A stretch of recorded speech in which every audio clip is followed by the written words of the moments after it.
Hey, good afternoon, everybody. It is September 9th, 2023, and we are in the Old Testament. We're in the book of 1 Samuel. We're going to read chapter 29 and 30 today. So, two chapters we're going to get through. So, quick setup here.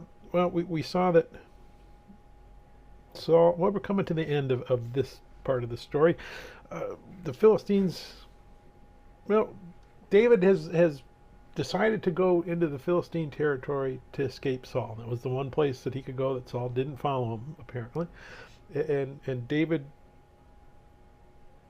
has a two-part plan. One, they're staying far enough away that the king can't figure out what they're doing, but at the same time, he's ingratiating himself to the king. And, oh, no, I'm really loyal to you. Well, look at all these spoils I got. I'm not going to tell you where they came from, but so that's what David is doing. Slightly dangerous plan, which is what we're going to get to in this section, because now the Philistines are going to go against Saul. Now we saw Saul's response was to go to a medium, to have Samuel raised from the dead so he could get advice from him, rather than going to the priests, which he had murdered, and the prophets, which he all kind of drove out. So we said yesterday that was Saul hitting rock bottom.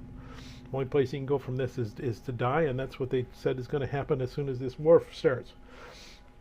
Now, David, on the other hand, he is he's done such a good job of ingratiating himself to the king of Philistines that the king says, David, you're my bodyguard when we go to war, so come on with us. And David really has no choice except to go with him, and kind of wondering what to do and how God's going to maybe extricate himself from this situation when the situation is resolved, because the Philistines say, oh, we're not going to war with him. He's going to turn on us as soon as we get there. So the king reluctantly sends David away. And David finds out when he gets back to his village that the people he had been raiding took advantage of him being there to go and raid him, and took all his goods away. And we see David, with the power of God, goes back and retrieves his goods. So David, always faithful, always following God. Now, he's not saying he's perfect. When he makes a mistake, though, he listens to the rebuke. He understands he made a mistake. He repents, and he gets back on the right track, as opposed to Saul. And we're going to see what happens to Saul tomorrow. But for us right now, let's go ahead and we're going to see this play out in 1 Samuel chapter 29 and 30. Then the Philistines gathered together all their armies at Aphek, and the Israelites encamped by a fountain which is in Jezreel. And the lords of the Philistines passed in review by hundreds and by thousands, but David and his men passed in review at the rear with Achish. Then the princes of the Philistines said, what are these Hebrews doing here? And Achish said to the princes of the Philistines, is this not David, the servant of Saul, king of Israel, who has been with me these days or these years, and to this day I have found no fault in him, since he defected to me?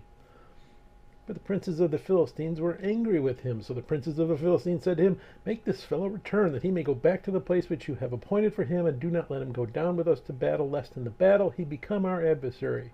For with what could he reconcile himself to his master, if not with the heads of these men?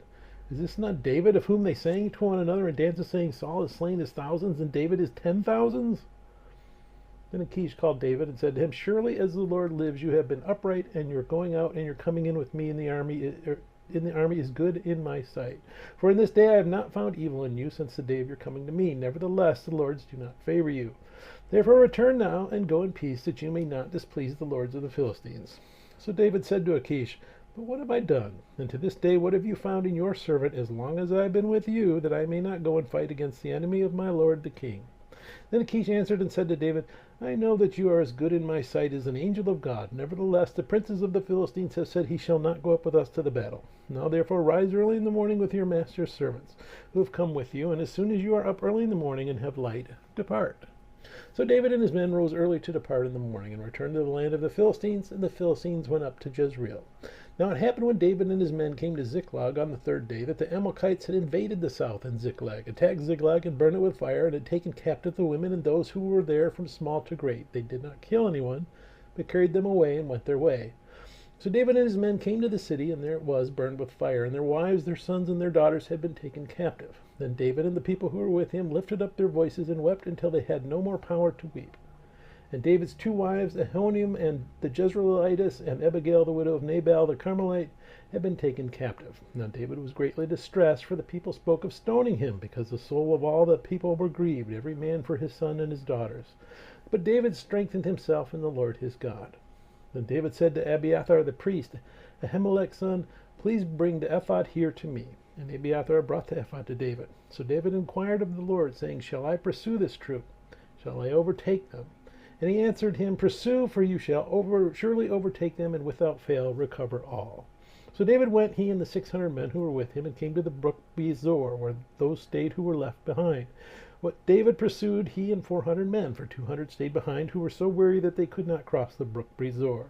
Then they found an Egyptian in the field, and brought him to David, and they gave him bread, and he ate, and they let him drink water. And then they gave him a piece of cake of figs and 2 clusters of raisins.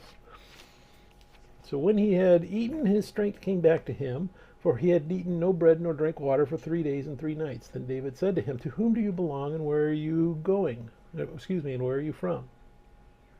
And he said, I am a young man from Egypt, servant of the Amalekite, and my master left me behind, because 3 days ago I fell sick.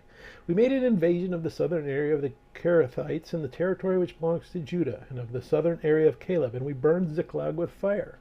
And David said to him, can you take me down to this troop? So he said, swear to me by God that you will neither kill me nor deliver me into the hands of my master, and I will take you down to this troop. And when he had brought him down there, they were spread out all over the land, eating and drinking and dancing, because of all the great spoil which they had taken from the land of the Philistines and from the land of Judah.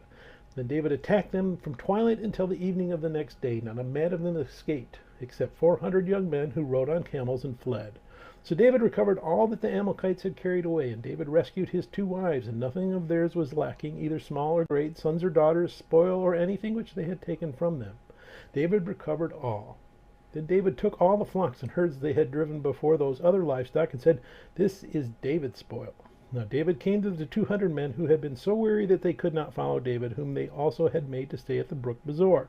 So they went out to meet David and to meet the people who were with him, and when David came near the people, he greeted them.